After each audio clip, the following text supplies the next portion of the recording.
Well, thanks everybody for coming. Remember to pick up the handouts. You probably saw something earlier today where our track All-American Katura Orji was named NCAA Woman of the Year last night. She's flying back to Athens today, and she will be available on the second floor today at 2 o'clock if any of you would like to visit with her. No live streaming, please. Thanks, Claude. That's a special recognition for one of our student athletes, which I think is incredible. NCAA Woman Athlete of the Year is special. We're excited about this game. Obviously, a lot's at stake. I think our kids and players understand that, and I got a lot of respect for Mark and the job he's done. I think it's really remarkable, and it shows the patience of an athletic department to stick with a guy who I think is one of the best coaches in all of college football. He's now put his roster together. He's got a senior class that's really incredible. I think across the SEC, when you talk to the other coaches, which we all talk, to each other week to week, everybody talks about Kentucky's group of seniors. They've got either 12 or 13 starters, however you want to look at it, which is the most starters of any team in the SEC. I mean, their whole defense, I think it's 7 or 8 defensive players. It seems like they've been playing for 4 years. You look back at the tape 2 years ago when we were up there playing, all those guys are still there, and they're really good football players. Their back end and their linebackers, the defense coordinator, Coach House, is doing an incredible job. But they've got a really good football program, a very physical football program, one that in the last 2 years, each time we played them, our players said that was one of the most physical games we had to play, Coach. They are tough and they're physical. So they do a tremendous job, and we've got a lot of improving to do to be able to complement and to match up with these guys, because they have a really good football team. And we're excited for the opportunity to go over there and play. Raise your hand if you have a question. Kirby, I guess specifically with all the seniors that they have on defense compared to a couple of years ago, what can they do? What are they doing so well defensively to where they hadn't even allowed 20 points in a game this year? They play complementary defense. They're on the same page at all times. You don't see busts. They understand where each guy is. They leverage the ball well. They tackle well. They're extremely long in the secondary. I mean, they've got 6'2", 6'3" corners. They're good tacklers. They got good safeties. Got big men up front, which is built for the kind of defense they play. And they've obviously got one of the best pass rushers in the country. So they do a tremendous job of playing team defense. They're very organized, disciplined. They know the game plan. They know what they're going to take away, and they do it. And it's a credit to what they built. Because when you build on the long term and you have this many seniors in the group, I mean, any defense I've coached or any team that I've been involved in coaching that has this many seniors is usually pretty successful because they played in our conference. Everybody wants to talk about, well, how many stars did they have? How many great recruits did they have? How many games have these guys played? Pretty successful when you play that many games. Coach, you're talking about Kentucky's defense. Looking back at the Florida game and really on the season, your short yardage situations on offense. Obviously, that didn't go well against Florida. Much respect to their defense. But what's your takeaway on that? Is this a physical issue or kind of a play calling issue when you revisit that? Well, the first thing I would say is we haven't been real good on short yardage defense either. So when you look at it, 3rd and 1s haven't been our flavor on either side of the ball and haven't been as successful as we would like to be. I think it comes with a lot of combination of things. Sometimes it maybe put too much on one player, asking them to do too much. Some of it is execution. And at times we've had some really good plays calls that we didn't execute. Then other times it's on play design and play call that we didn't do a good job as coaches. And I think a combination of those things you got to improve on. 3rd and short is what you should want to be in, from an offensive perspective, not defensively. But we got to do a better job executing in those. And some games we're not only the game plan that we've converted all those. In other games we haven't, and we didn't do a good job of that against Florida. And we got to improve it. Kirby, I saw a video of your unique celebration Saturday in the locker room. What do you have in store if you come in the SEC East? I don't know. I'd go by the moment. I wouldn't say that was unique. That was just your first time getting to see the inside. But that's not unique to me in the locker room with the players. I certainly enjoy and treasure the opportunity to celebrate with our guys, and they needed that, and I needed it. So players enjoyed it, and on to the next one. Coach, to follow up on that, I mean, how can you use the fact that this is kind of a the winner takes the division and the loser doesn't. How can you use that as kind of a motivating type of factor this week? I don't know that you have to use it. I mean, players get it. They know what's at stake. I don't know that you have to build that up. I mean, this game is exactly what it is. I mean, it's an opportunity to earn the right to win your division, and they got a great program. We got a great program, and it's at their place. It's going to be a great atmosphere. I don't know. We really build this program on being neutral and understanding that every game is just as important as the other. Because if the other games weren't important, we wouldn't be in this position in this game. And they just get bigger and bigger from here. So that's the way we look at it. Coach faced two good players in Zuniga and Polite. How does Josh Allen compare to those talents? He's faster, he's bigger, he strike and play the run. He can drop, play in coverage. They move him around. They do a great job using him. He's the total package. He's not one-dimensional. He can do a lot of things. He's very disruptive. You got to know where he is at all times. He's what you want when you design a 3-4 defense. He's your prototype guy, and he has been disruptive to everyone in this conference. And everybody you talk about how good a player he is. Kirby, obviously your run defense looms large this game, but also down the stretch. How much upside is there to improve with your run defense? Obviously Jordan Davis, Malik Herring playing more. Do you look at any changes behind them, linebacker? Where can you get better? How much can you get better? You know, it's tough in the midst of a season to just magically get better. We try to do it through fundamentals, technique, individual block destruction, demeanor, attitude, but you can't go out and replace players. We got what we got. We'd love to have some more depth at those positions, but we don't. And we've got to do a better job of helping the guys we got to be successful, whether that be by scheme or that be by effort or fundamentals. And you know, at the end of the day, you got to block, protect, and you got to tackle. It's hard to say, well, we're going to just change all that in 1 week and get better. We're just going to keep working at it. That's all we know how to do. And there are no magical defenses that we can call that say this defense stops every run. It's not. You got to physically whip a man in front of you, get off a block and go make the tackle, of which they do a really good job of blocking you.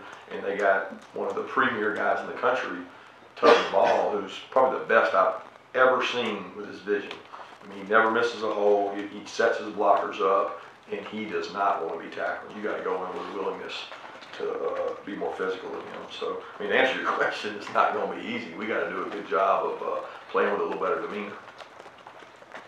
Coach, on the injury front, any update on David Marshall and also Kendall Baker, Cade Mays? You said there were a few guys that got nicked up. Where are you guys at on that front? Yeah, I think we're pretty clean across the board, the offensive line. All those guys are fine. They'll be practicing. Kendall will be back. Solom's fine. Andrew's fine. He's got the continues of that ankle, but he went back to play. He'll be out there today. Ben's going to get some work this week. We don't know if he'll be cleared yet or not. We don't know if he'll play yet or not, but he's going to try to go out and do some practice stuff. David, don't know yet still, but I think that's everybody. Kirby, how concerning is it when you play a team that just won't go away? I mean, Kentucky's been like left for dead a couple of times this year, and they just keep finding ways to come back. Obviously a very resilient type of team. Yeah, very senior lady team. They believe. They've got a good coaching staff. They've got a group of young men that fight. I mean, and you have a defense that plays like they do, they're in every game. And their offense matches it perfect because they grind you to a nub. They're just extremely physical. They play a lot of offensive linemen. They've got a quarterback that can run as good as most receivers in our conference. They're hard to defend, and they're very talented when you look at it across the board and you see why they've been successful. Kirby, you mentioned having a quarterback that can run, maybe as talented a runner at that position as y'all played this year. With him in addition to Snell, just how much does that complicate things in improving your run defense?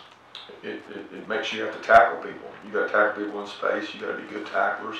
You got to get a lot of people to the ball, and you got to strike and get off blocks because you don't unblock people. You don't just all of a sudden say, "Well, we're going to call this, and he's not going to be blocked." Everybody's going to have a blocker on them. Somebody's got to get off a block, and this is not for the faint of heart. This is not going to be for the lack of physicality. This is going to be for people that want to hit people and people want to strike people, because that's the kind of team they got. Kirby, I was wondering, as far as the Florida game, anything specifically that you maybe learned about this group that maybe didn't know going in? You know, I don't feel that way. I feel like that we see so much of these guys in practice that, you know, we give them adverse situations, which we had in the game. We give them ups and downs. There's momentum swings in every game, and there are momentum swings in that. I always thought our guys would respond and fight. I was proud of the way they kept fighting, because we had some situations that we didn't get what we needed to get out of, whether it was the goal line situation, whether it was the opening drive, the second half defense, whatever it was. They responded well, and they kept fighting and kept grinding. That's the kind of group this is. They'll fight you, and they'll fight hard. We just got to fight smarter. How encouraging was it to get some explosive runs from DeAndre Saturday? And do you guys keep track of yards after contact? Any numbers stand out there? Yeah, we do. I mean, I don't know exactly what they are, but Dale gives them a report each week, calls them dog yards, and that's a big deal to us, is yards after contact, you know. And Holyfield and Swift have both done a good job of that, and we'll continue to. I was proud of Swift. He had some runs, some explosive runs, and opened some things up, and seems to be getting back on track again. On the offensive line, you know, how much has the playing time they've been able to get benefited guys like Cade Mays and Trey Hill to the point where you feel they're ready to come in and not miss a beat, down the stretch games like this? Yeah, I think it's really helped all the time they've got leading up to this. We have to plug guys in, plug and play. It seems like every game the offensive line's a little bit of a merry-go-round, but it's that way every day in practice. I mean, you guys don't get to see the practice, but they just do that all the time. So for y'all, it may be, oh, that guy's in that position. For us, we have a period where he does this position, that position. We just kind of share time so that they're comfortable going in the heat of the battle. And I think Sam does a really good job of putting guys in spots in practice where they have to block really good players defensively, so that they get in the game, they're not overwhelmed by having to match up on a really good pass rusher. Kirby, I know you said a few times that the second half, being better in the second half, a lot of times not necessarily because of an adjustment, but maybe just because, you know, the players are just moving on to the next play, and they were saying that after the game as well. How big of a core principle is that for the program, to just put what happened in the past behind you, just keep, that whole keep moving forward thing? How important is that to what you guys do? I mean, it's important in life. I mean, our guys are trying to learn, classes. They get a bad grade, they got to put it behind them. Life, you guys have dealt with it. We deal with it as coaches all the time. You get setbacks. You get setbacks maybe with your family. You have to deal with that kind of thing, and that's what's great about our sport, is that we're going to have to deal with things that happen that we don't like or we don't do well, and it's not really what happened, it's how you respond. And we tell our guys that all the time. You got to respond the right way, and we got to respond the right way this week, because we didn't play our best game last week, and we're going to play a really good football team this week. So we've got to execute and do better. Kirby, were the short yardage issues a bigger concern than having to settle for several field goals in the red zone against Florida? I don't understand your question. Were the short yard situations a bigger concern than were you more concerned with not being able to convert those than having to settle for field goals when you got in red zone on a few drives?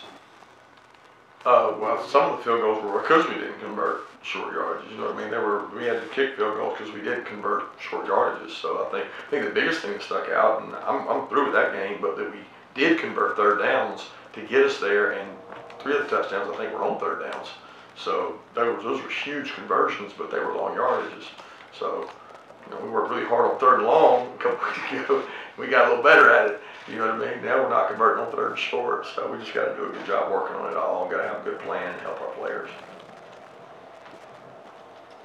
Even after a win, there was still kind of some questioning of Jim Chaney and the play calling, it seemed like. So I guess how would you respond to that, maybe defend? I don't respond to it. It's people's choice, people's decision. That stuff doesn't bother us as coaches. We live in that world, so it's part of being who we are. You're going to be open to criticism, everything you do, just like I am, just like Mel is. It's part of life, so I don't really need to respond to criticism of our coaches. On Saturday after the game when we spoke with Jake Fromm, it seemed like that was the most confident I've seen him all season. And it's probably because of his performance, but how big was it for him to go out there and have a performance like that? What could that do for you guys moving forward for the rest of the season? We'd like to build momentum, but momentum is based on your behavior. It's not based on something that happened.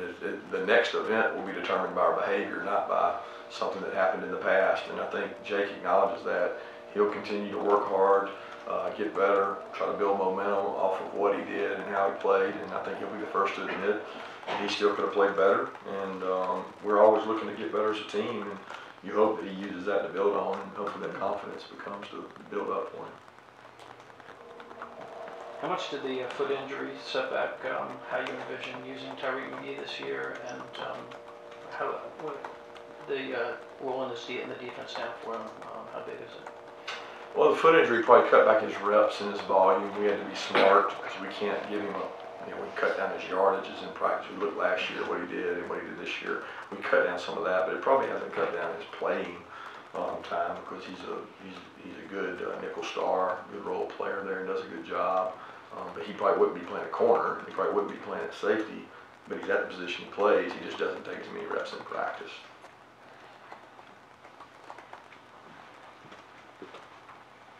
Talking about J.J. Holland and Johnny done after the game the other day.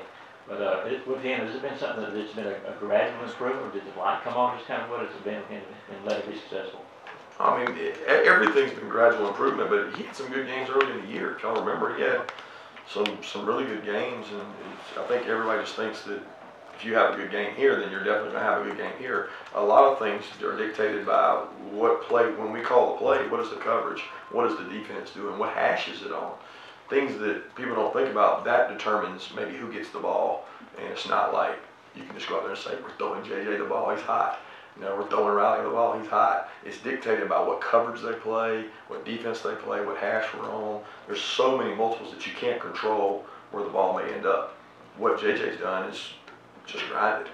And JJ is the guy, the epitome of, if you work hard, good will happen to you. So he blocks consistently because he controls his blocking. He doesn't control where the ball's thrown, but he controls his blocking. He controls how he practices because you control that. So the things that you can control, you try to control, and JJ does a great job of that. 2 more questions?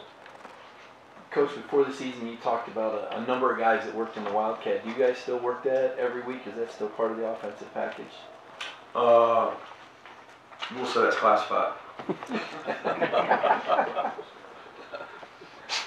Going back to kicking and the confidence you have in Rodrigo, and it seemed like this game 2 years ago, Kentucky was kind of the one that, kind of a two-parter. Was that the game that really gave you the confidence in him? And I saw you try to specs on him. How bad is his eyesight? I don't understand eyesight, but I don't see how those can help anybody see. I've never really tried my glasses on, but I guess the harder it is for me to see with them on, then maybe the worse off, and he needs them. But I know one thing: he sees that ball on the ground, and he hits his toe on the leather real well. So they must work for him. But he did a great job in that game. It was 2 years ago, and so I think that certainly gave him the confidence and gave us the confidence in him that he was a pressure player and enjoyed the moment and did a good job of that. Okay, thanks.